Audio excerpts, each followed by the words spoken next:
welcome parents. We are almost at the end of the summer, and we definitely want to thank you for all of your support with Capital Debate. And some of you have had the students here for a second or third week. We appreciate it. And for those parents who just signed the student up for 1 week, they have done amazing in just 1 week. It's really awesome to see their progress, their confidence, and also how much fun they've had. My name is Hailey, and I have been emailing all of you, and then this is Hope as well. We've got to have so much unique individual students with their unique age groups, their interests, but they all got together and really worked well and had a great class.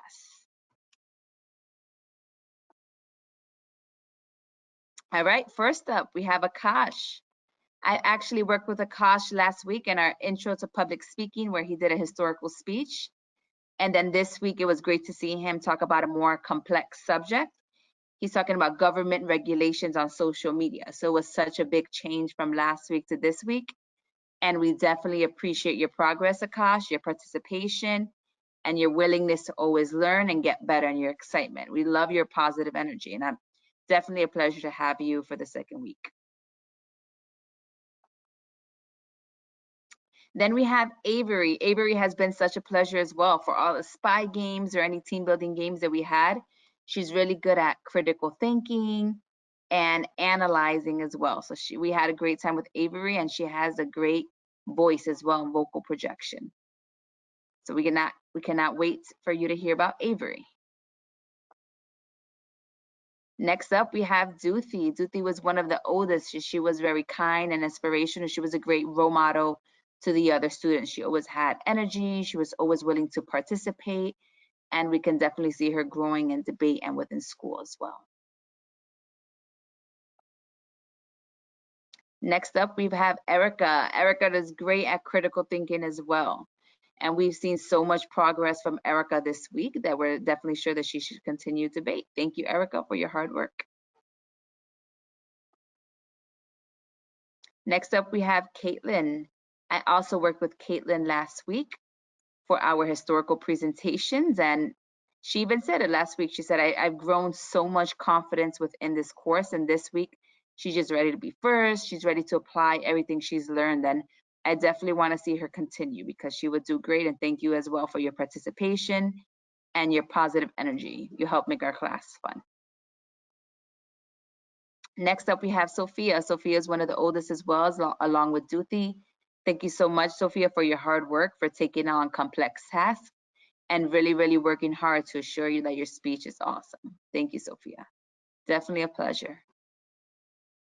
Now we have Zach. It's always fun to see siblings, to see Avery and Zach here. Both of you have so much hard work, and Zach, you've had so much progress since Monday, and we're definitely excited to hear your speech.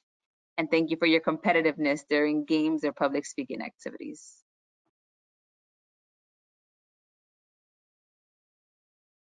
All right, parents, this is your survey. I've sent you an email for your survey if you would like to complete it. And then I also sent the students the survey as well, which they completed. We would definitely love to have your voice, parents, especially Capital Debate definitely does take pride on these surveys, and they take it serious. So whatever you think we could improve on or whatever you enjoyed, if you would like, you can fill it out. If not, no problem. All right, I'm going to hand it over to Hope, who's going to go over the different classes that we speak about.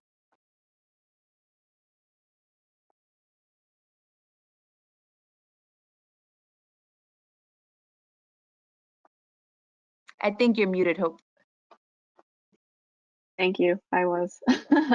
Like Hailey said, I'm Hope. I was the instructor assistant for this class this week. So all of Capital Debate has so many different offerings, and all of your campers have shown phenomenal growth and maturity in this camp this week in terms of choosing their topics. And so I would highly encourage you, if they enjoyed this week and are really interested in continuing to learn about debate, to look into our 2020-2021 debate league, because registration is open. What's included in this debate league are monthly debate tournaments. There's weekly debate practices and weekend workshops and clinics. All the classes are really relatively small and hands-on and focused, and it's all done online like these camps have been. So, I guess.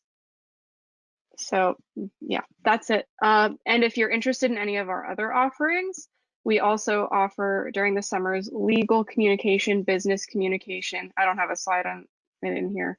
And interpersonal communication, among other things, as well as more advanced debate. So if you're interested in any of those, I highly encourage you to look into that as well. And hopefully by next summer, we can be back in person and having more fun on college campuses again.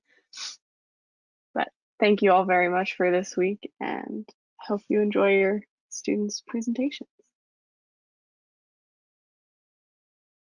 Yes, parents, we hope that you are all ready for awesome, awesome presentations. First up, we have Zuthi. Have you ever been to pet shops and seen rabbits, gerbils, or hamsters? I always do.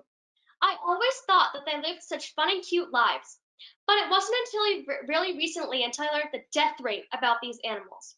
And according to PETA.org, approximately 100 million die a year. This is all because of the tests that are being conducted on them. The tests involve force feeding with dangerous chemicals, exposure to radiation, inhalation of toxic gases, and other painful procedures. Scientists use these lab rats to test and create everyday medicines such as makeup, cleaning supplies, medicines, and more.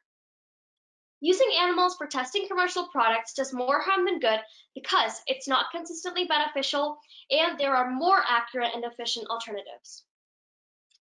First, using animals for testing commercial products does more harm than good because it's not consistently beneficial. We are very different from animals, thus making them poor test subjects. According to the New England Anti-Vivisection Society, there are many atomic, metabolic, and cellular differences between animals and humans. And according to understandinganimalresearch.org.uk, 94% of drugs which pass animal tests fail in clinical trials. Now, some chemicals are good for animals but harmful to us. A great example of this is thalidomide. According to JPSL.org, this drug tested great with animals. They tested it on pregnant rats, cats, gerbils, and more. And there were no defects unless given in high doses. But when it was tested on humans, over 10,000 babies were born with deformities. This shows that medicines can be misleading and inaccurate for one species or the other. We care about our health, especially in a pandemic like this. This type of testing can make scientists miss several details, cures, and treatments, thus slowing down the process to find solutions to diseases and viruses such as COVID-19. But there is a solution, which brings me to my next point, that using animals for testing commercial products does more harm than good because there are more accurate and efficient alternatives. According to sentimentmedia.org, safer means of testing are available. In vitro testing is safer and more efficient. In vitro testing uses human cells to do drug tests, and they're aiming human volunteers for this. With in vitro testing in human volunteers, we can cut out animal inaccuracies for more accurate and efficient results. Many medical breakthroughs have been made without animals.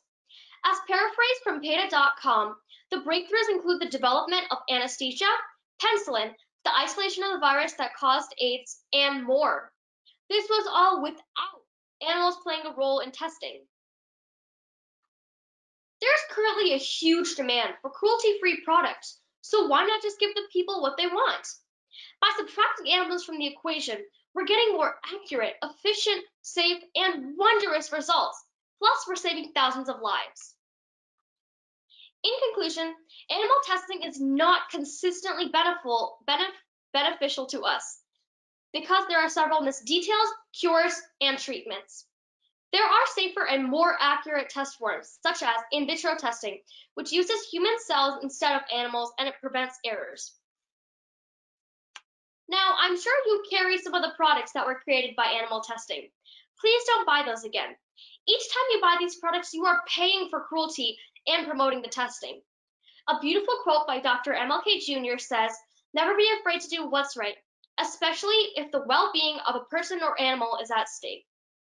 So do spread awareness and take action by signing petitions. Stop buying these products and tell others about the malicious and inaccurate tests that are being done. Thank you. All right, thank you, Duthi. Next up, we have Caitlin. Are we just going to allow the government to strip us from our freedom of expression and the First Amendment rights, all because they want to control social media platforms? Absolutely not. Social media is an outlet that is supposed to allow its users to feel unified and free to express their thoughts.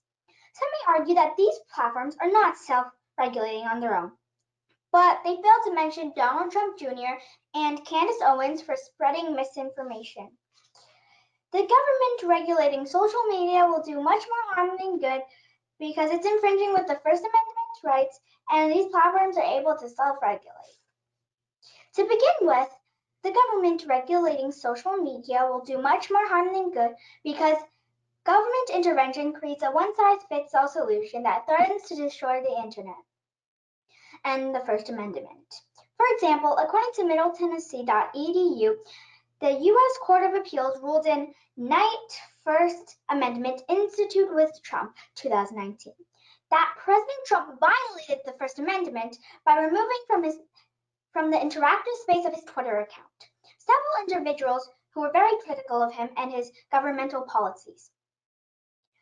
Another example is Minnesota Voters Alliance with Mansky, a case at the Supreme Court by Pacific Legal Foundation, where the court held that giving government officials the power to decide whether certain speech is political in nature is unconstitutional because such an open-ended standard carries with it the opportunity of abuse. This is a prime example of the dangers that can happen with the government getting involved. Secondly, the government regulating social media will do much more harm than good because social media platforms can self-regulate on their own. To further explain, according to BBC, YouTube releases a transparency report said that 8.8 million videos were taken down between July and September 2019. Globally, YouTube employs 10,000 people monitoring and removing content and policy development. Facebook told Reality Check that it has more than 35,000 people around the world working on safety and security. Furthermore, even celebrities who are known to be at the forefront of this pandemic have had their accounts temporarily and permanently banned. For instance, according to The Hill, American activist Candace Owens was banned for tweeting and encouraging the state's citizens to violate Michigan's stay-at-home directive. Furthermore, according to BBC, Trump Jr. was blocked for 12 hours for spreading fake news that there are certain chemicals that can prevent COVID-19. Furthermore, these points highlight my claim that social media is able to self-regulate on their own and would not need the government to oversee. In a society where we take pride in honoring our amendments, are we willing to dishonor our founding fathers? Social media companies are private companies, not government actors. Our very own president violated the First Amendment by removing comments from the interactive space of his Twitter account. This is only a glimpse of what can happen if the government interfered. Social media platforms are constantly regulating their own sites, banning celebrities and users that violate their rights, and fact-checking when misinformation is put into the media. Why change an effective system put into place? The government regulating social media will do much more harm than good because it's infringing with the First Amendment rights, and these platforms are able to self-regulate effectively. Thank you. Okay, thank you, Caitlin. Now let's have Avery.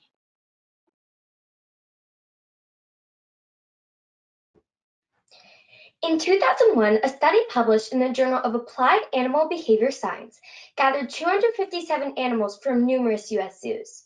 Studies from this experiment have shown that 80% of the animals suffered from abnormal behaviors due to captivity. It doesn't stop there. Zoos have caused negative impacts on animals all over the world. Zoos started around 3,000 years ago. Back in time, exotic animals were held in places such as ancient Egypt to show a sign of wealth and power. Since then, several scientists have proven zoos to be unhealthy towards the animals inside them. For these reasons, I will be arguing that zoos are unethical to animals due to problems such as psychological damage and lack of essential survival skills. To start off, animal containment is psychologically damaging to zoo animals' health. These animals suffer endlessly from terrible conditions due to captivity. Oftentimes, they endure unnecessary ailments such as anxiety or depression. According to The Guardian, animal behaviorists often see zoo animals suffering from problems not seen in the wild, such as clinical depression, obsessive compulsive disorder, and anxiety. NBC News similarly states many chimpanzees housed in zoos show abnormal behavior that suggests mental illness. The documented behaviors, which included self-mutilation, repetitive rocking, and consumption of feces, are symptoms of compromised mental health in humans. The study found that even chimps at very well-regarded zoos displayed the disturbing behaviors. Since these conditions are usually not seen in the wild, this shows that the zoos are creating these needless stressors to these innocent animals. Overall, animal refinement is proven to be harmful towards the zoo animal's mental health. On top of that, zoo animals tend to have a lack of skills due to their unnatural surroundings and their dependence on humans. These animals are held in the wrong environments. Within their cages, they are unable to learn essential survival skills. They frequently depend on humans for major parts of their life. This causes their vital instincts to diminish over time. According to BBC Earth, captive animals seldom learn crucial survival skills and often are too habituated to human contact. Lacking a natural fear of humans, they are vulnerable to poachers and ill-equipped for life in the wild. KQED Education equally states, some studies have shown that reintroduced animals have high mortality rates because they are poorly adapted and lack the skills needed to survive in the wild.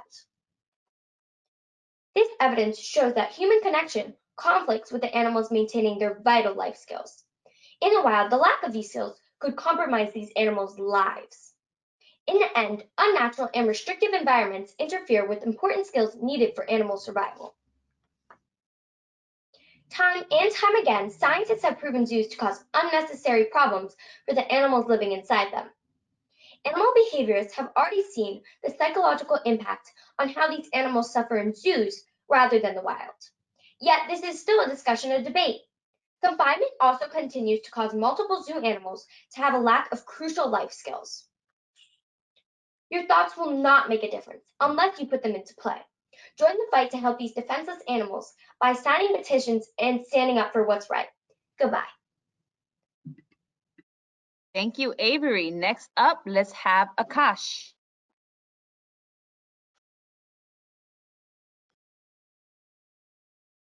Picture a world where cyberbullying is causing negative effects and where violence is being displayed in the media. Currently, that world exists because the social media platforms don't have proper precautions at being taken or repercussions for violating the social media rules and regulations. America is lagging behind of other countries like Germany, Australia, and even China, who have already government oversight and have seen many positive results. The government regulating social media will do more good than harm because social media platforms aren't able to monitor cyberbullying, inappropriate content, or privacy without the government interfering. The government regulating will do more good than harm because social media platforms aren't able to monitor cyberbullying effectively. According to the BBC Media News, there are many reports on how social networks failing to tackle cyberbullying, which is then risking young mental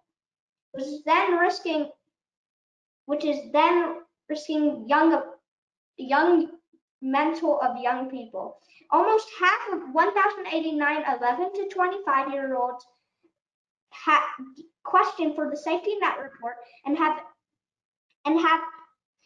experienced threatening social media messages. In addition, 83% wants social media message to do more than tackle the problem. The reaction from parents is just delete your account and stop the bullying. But that's taking something away from a person when it's not their fault. If someone reports something, they shouldn't take days to review. They should literally just remove it straight away, said a 15-year-old girl who responded to the survey.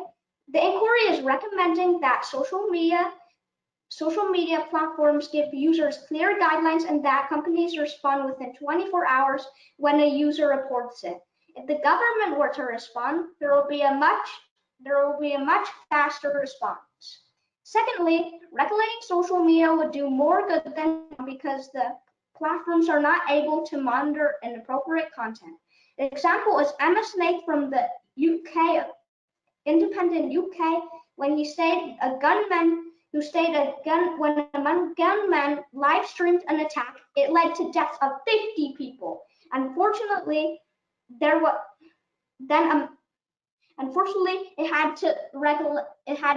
it was posted more than 1 million times before it was able to self-regulate. As a result, this led to dangerous, illegal, and violent ideas being spread. Furthermore, according to 2018 post from the Center of International Governance Innovation in April, following the Toronto van attack, in which young men drove downtown into the sidewalks, killing 10 and injuring many others. The accused driver had posted on Facebook prior to that event. We turn to social media to self-regulate, and yet these two examples show how this is a worldwide issue and thus need the government to interfere. In your world, allowing social media to self-regulate on its own when cyberbullying and violence cases will worsen, but in my world, allowing the government to regulate social media will ultimately monitor dangerous situations. Let's refer back to the Toronto van attack, killing 10 innocent lives, all while he disclosed this on Facebook. And also the 25-year-old who admitted not feeling safe in the media. Are we going to allow our youth and adults to get bullied and criminals to live stream violence without proper repercussions? I hope not. Would you allow social media to self-regulate on its own or not? Thank you. All right, thank you so much. Next up, let's have Erica. Imagine you're an animal in the middle of a test. You are the subject. A man opens up your cage and sticks a syringe inside your back. You're in pain, but there's no way you can tell me that there's nothing you can do except wait for the pain to fade away. Every animal that is an animal test subject must go through a similar story like this one. I think that animal testing should be banned because it harms animals, they are not reliable as test subjects, and there are other methods available.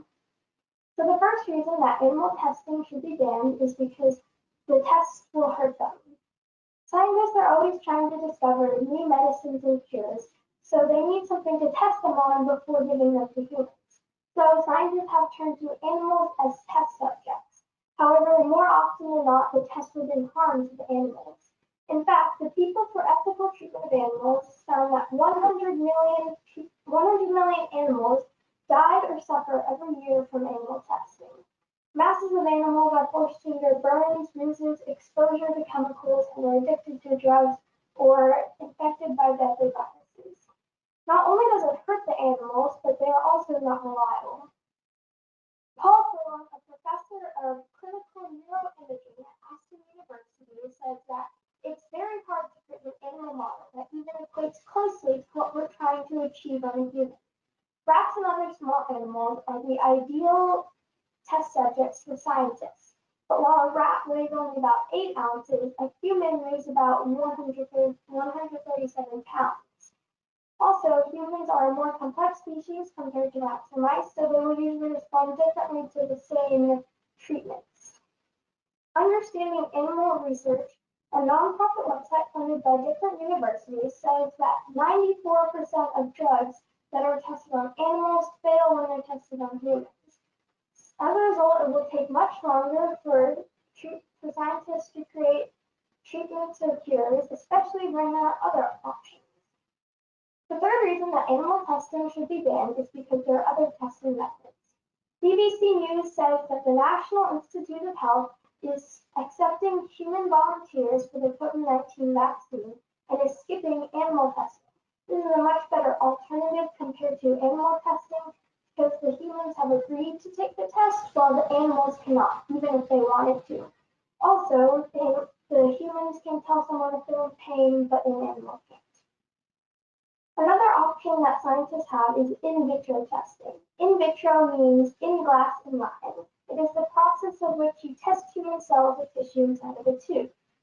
A university and 3 other companies state that in vitro studies allow scientists to isolate specific cells, bacteria, and viruses, and study them without the distraction of having to look at the whole organism. Since scientists now have in vitro testing and human volunteers as an option, they do not need to use animal testing. Since animal testing harms animals, they are not reliable as test subjects, and there are other methods now available, I think that animal testing should be banned. Animal testing is cruel and inhumane, and people should not be allowed to force animals to suffer. Animals feel pain just like we do, and if the government were to ban animal testing, hundreds of millions of animals would be able to live a happier and safer life. Awesome. Thank you, Erica. Next up, we have Sophia.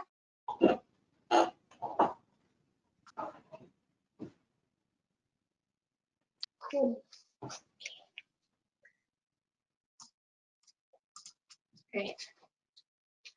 Many will agree vaccinations are among some of the greatest achievements in modern medicine. Diseases that were once commonplace in society are becoming increasingly rare. In spite of this, there is still debate on the safety and effectiveness of vaccines. It is important that everyone be vaccinated. Vaccines are very safe, and more importantly, they protect people from dangerous diseases. Few measures in public health can match the effectiveness of vaccines. Vaccinations have reduced, and in some cases eradicated, disease, defects, and deaths from numerous infectious diseases. In 1967 alone, smallpox was responsible for millions of deaths. By 1980, it was eradicated after the smallpox vaccine was made available to the public. The World Health Organization estimates that vaccines have prevented around 20.4 million deaths worldwide from 2000 to 2016 for measles alone. Vaccines save lives every year, and with a COVID vaccine coming out hopefully soon, it's important that everyone be immunized so we can stop this pandemic. Immunizations do not only prevent people from contracting a virus on the individual level, they also keep people from spreading the virus to others. One of the reasons that vaccines have been so effective is because of a principle called herd immunity. To put it simply, the more people vaccinated, the more difficult it is for a virus to spread within a certain population. For people that cannot be vaccinated, herd immunity protects them from getting sick. And if someone does contract a virus, it will be difficult for the virus to spread and trigger an outbreak. However, with more and more people refusing to vaccinate their children, diseases such as measles and whooping cough are beginning to resurface. According to the CDC, 2019 saw a resurgence in measles in 22 states, with the greatest number of cases since 2000. Those who refuse to be vaccinated put not only themselves at risk, but others as well. Anti-vaxxers will argue that vaccines are unsafe and or cause long-term health problems. but these claims are false. Vaccinations are some of the most regulated and monitored substances on the market. Each individual vaccine goes through multiple phases of testing before being released to the public. In the US and Canada, it can take 10 to 25 years of testing before it can take 10 to 25 years of testing before a vaccine is approved. Even after being released, there is constant monitoring of its effects. In addition, there is no evidence that vaccines contain unsafe quantities of chemicals, nor are they linked to allergies or autism. Not being immunized can be more harmful than beneficial to children, as vaccines protect them from diseases for which they have almost no natural immunity to. Vaccines are very much safe. They save lives, and being vaccinated is essential for keeping yourself and your community safe. Everyone should vaccinate their children, especially now with coronavirus. Vaccines are going to play a crucial role in fighting COVID, and one of the best ways to do that will be seeing that everyone receives a vaccine. Thank you. All right. Thank you, Sophia. Last but not least, Zach.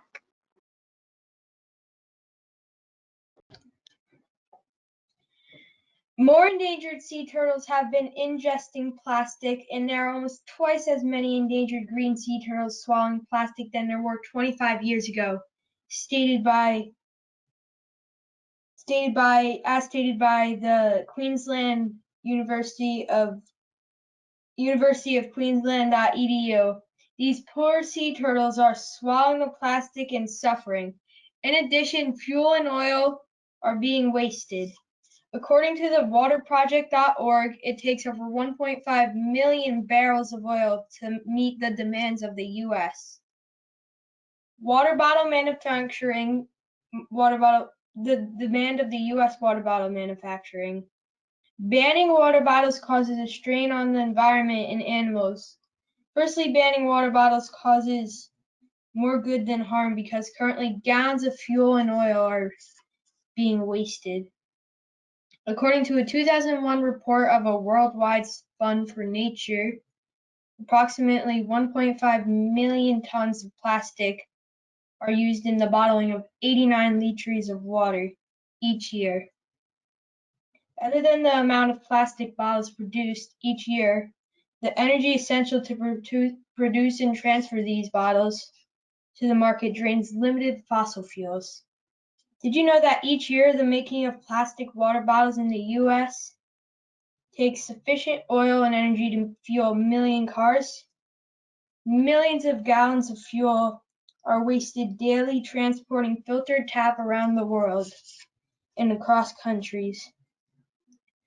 All the energy to make the bottle, even more to ship it around the planet, and then we drink it in about 2 minutes.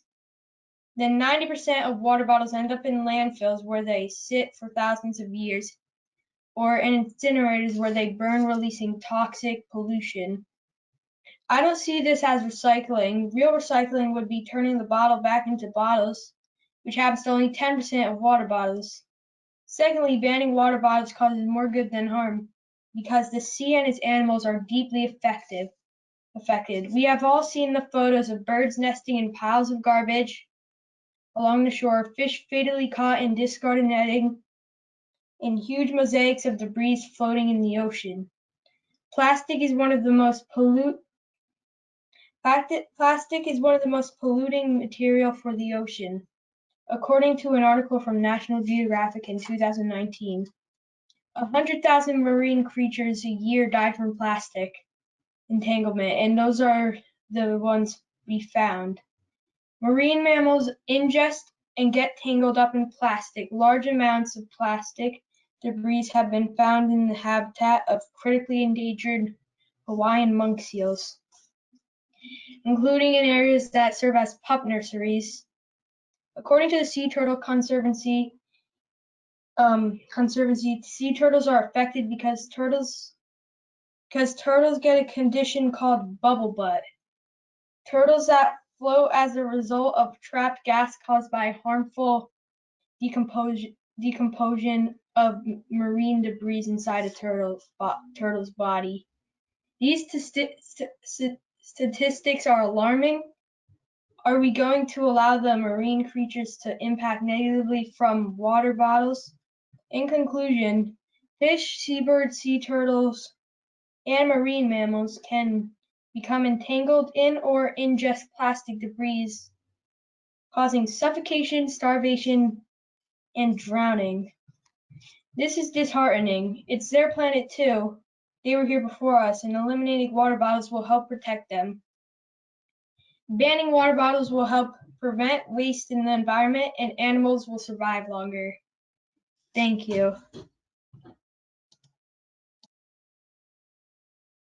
All right, can we have everybody here one last time just to say how amazing everyone has done?